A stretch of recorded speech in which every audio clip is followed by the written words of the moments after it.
Hey guys, my name is Allie Rogers, Associate Head Coach at Fort Lauderdale United FC, and I'm so excited to be here with Nikki Hames. I'm from South Florida, and you guys know me. I'm Sheyenne Allen, and I'm a player. I'm a defender with Fort Lauderdale United. Nice. Amazing. Shy, I gotta ask you first, the bling on the teeth. Oh my gosh. When did we start it? Yeah, where do you get them? I got them done in Portugal, actually, for a really great price. Yes.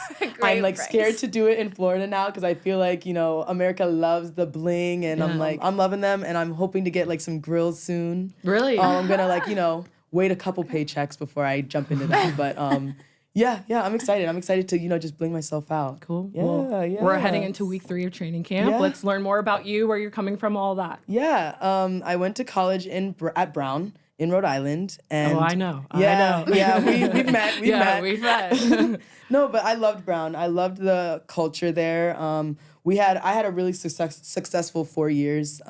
We didn't have a COVID season, but I think like that COVID year also helped us build so much. So I love my Brown girlies so much, and shout out to them. Like, I love you guys.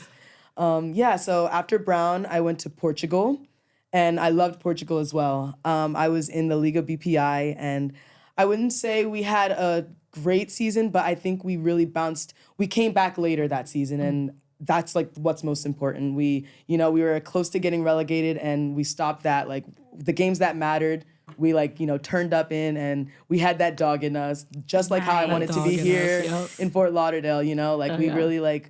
We really got it out the mud there for real, and I love it so much. I love it so much that I got that experience, and now I'm here, and it's been great so far. Like 3 weeks in, and I'm loving my team so much. I'm loving our training sessions, and I think we have a lot of room for growth, and I'm excited to see where we go from there. So, I definitely agree. Our foundation's already been set. Yeah, but I no, think it Shy has. is a serial winner. okay. So I want to go around. What does that mean to you, Shy? Yeah. Yeah. No, it means a lot that you see me as a serial winner. What's your definition of it? No, yeah. Not accepting failure. And like, if failure comes, just bouncing back from that and like keep going and keep pushing regardless of what's put in front of you. Like, just having that confidence as well in you as like matching, like lining up against your opponent and just saying like, I'm gonna beat you. Like, I'm gonna win. I'm gonna, just like regardless of like who you're playing. Like, we could be playing I've played Florida State, one of the best college teams in, like this time period, and like we didn't let up. We're gonna make you work for this. Right. Whether you think you're gonna beat us or not, we're gonna make you work for this. And it's mentality. Exactly. Yeah. And if we make you work, Exactly you never what I know say. what's gonna happen. Like, we could score hella goals. Yeah. and if you have that mentality, everyone around you's having that Yes, mentality. And like exactly. from what I've seen so far, especially through like social and things like that, your energy on point. It's and contagious. So, yeah, exactly. I try and like do that, but it helps with like the people around me bring that out in me, Like, Huge. it's Your team it's is so so important. awesome to have just like a team around you that like just pushes, like, lifts you up. And like, I feel like even with Fort Lauderdale, I just met these girls, but like they're like so close to me. I feel so close to them already, and like I'm just so excited to be here. I'm love so that. excited to be here with them, and I'm excited to win with them. Like, I think already we have a really good mentality about wanting to win, wanting to knock some people down, and We have we're something ready. to prove. love that. Yeah, we have do. something to prove, And we we're do. excited to prove it. Yes, absolutely. yes, amen. Yeah, So I feel like you've always been this way. Would you agree Yeah. with that? 100%. I think the hardest 100%. thing to do in our sport is to win, but then to continuously Yes, win. yeah. And so And to drive. Right. Drive Mm-hmm. and drive. like the Yeah. climb to the top of the mountain, it's hard. But to stay at the top of the mountain Yes. is the hardest thing to do. Yes, And yes. you have like, how many rings do you have at the Ivy League level? I have 4 rings. You have 4 rings. 4 rings. At one of yes. the best conferences Yes. in Division 1. Yes. Period. So let's talk Ivy about League that is more. Let's up dive there. into that. Yeah. And not just your mentality, but like No, culture yeah, and like yeah. when you battle adversity and things like Right. that. How do we move the needle forward each and Yeah. every day? I would say it's like it starts with the culture. Like, Yeah. you can be as good as you want to on the field. You Right. can have like so much. I mean, chemistry helps, but like it's all about the culture and what you instill, what a coach instills, but then what the team like believes in. And we were talking about it a little bit earlier. It's about belief as well. Yeah. Like, just believing that, you can beat the team Yeah. on the other side of the pitch. Belief and confidence mentality. go belief Yeah. in, yes. twofold, Huge. honestly. Yeah, 100%. Especially in the sport that we play. If you play Yes. confident and you have teammates that believe in you, coaches that believe in you, Yes. There's nothing get past yeah, you. it's unstoppable. Nothing that can get past completely you. agree. Yeah. And you were talking about like just being at the top and staying at the top. It's hard. Sustainable winning is the hardest thing to do. It's so hard. But like, I think at Brown specifically, Kia McNeil, great coach. Yeah. Thank you, Kia. Legend, I love you. Legend. Yeah, she always said, we didn't come this far just to come this far. Right. And like, I think that has stayed with me like forever. Like since I think she said that my freshman year. And I think we were getting into COVID and she was just like, some of the things we were talking about, we were on Zoom a lot during COVID and just, she was saying like, regardless of what happens these next coming, these next coming seasons, because of this break, we did not come this far. We did not break these records just to come this far and to stop. You know, like let's keep going. Let's keep pushing the needle. And I think we did had that drive for you guys. And she had helped that drive. push you. Like that started that culture, and that's huge. Exactly.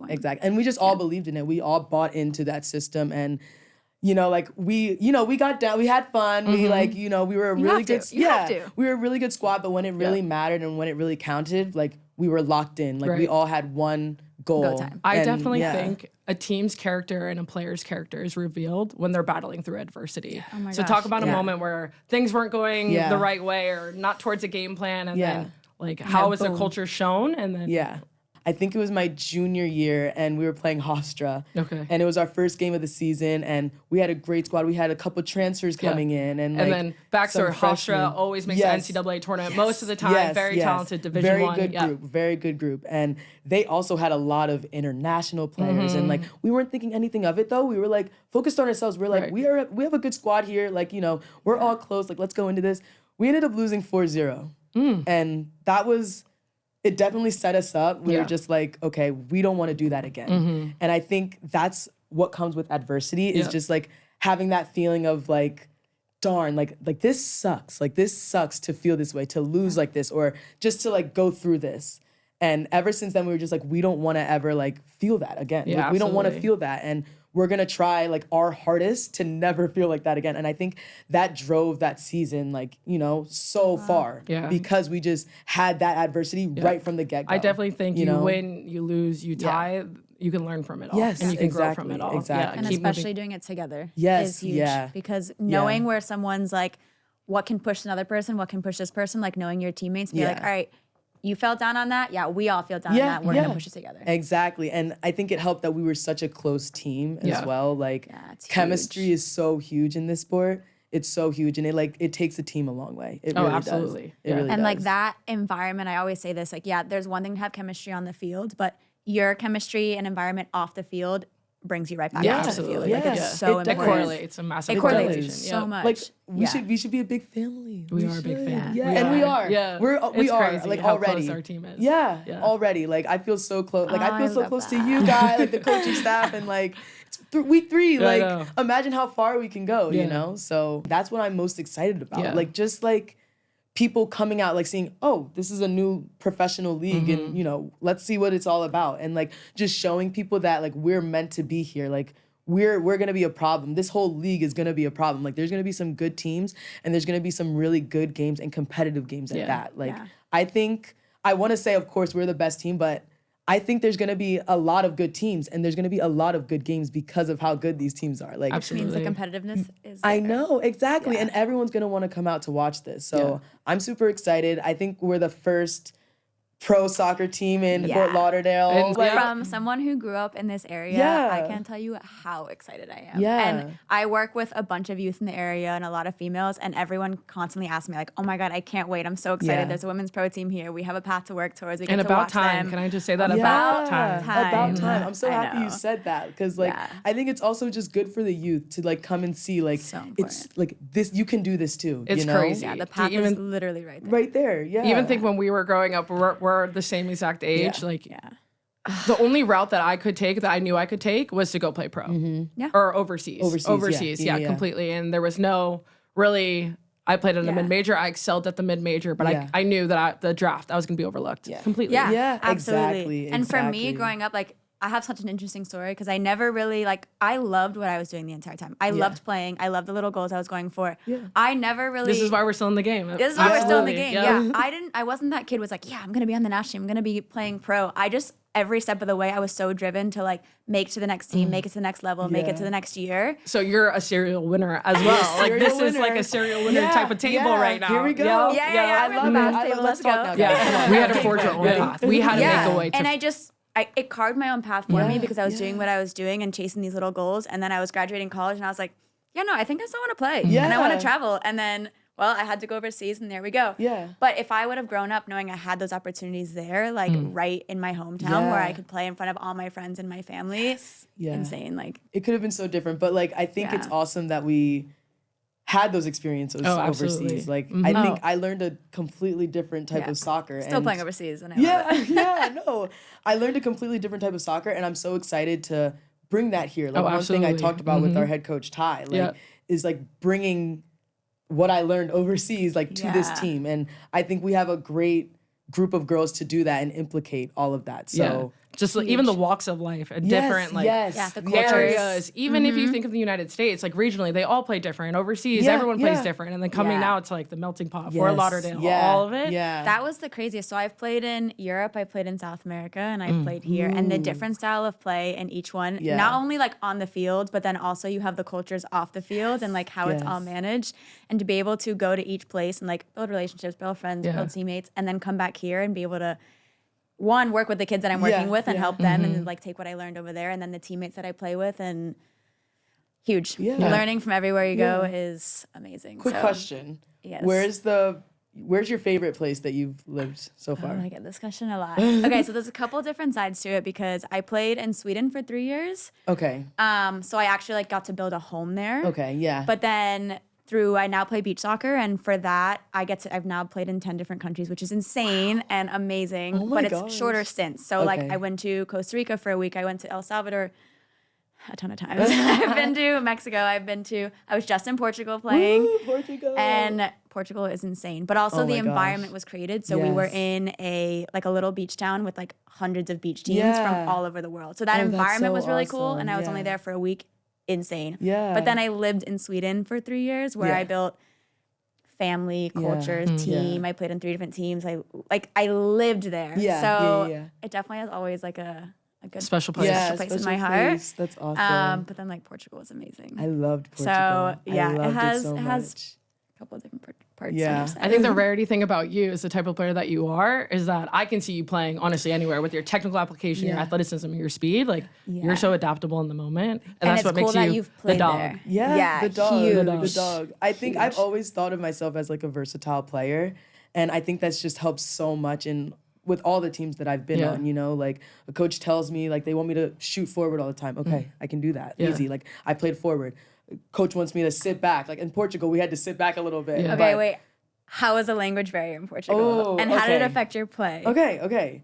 Honestly, I feel like I get this question a lot. A lot of my teammates spoke English.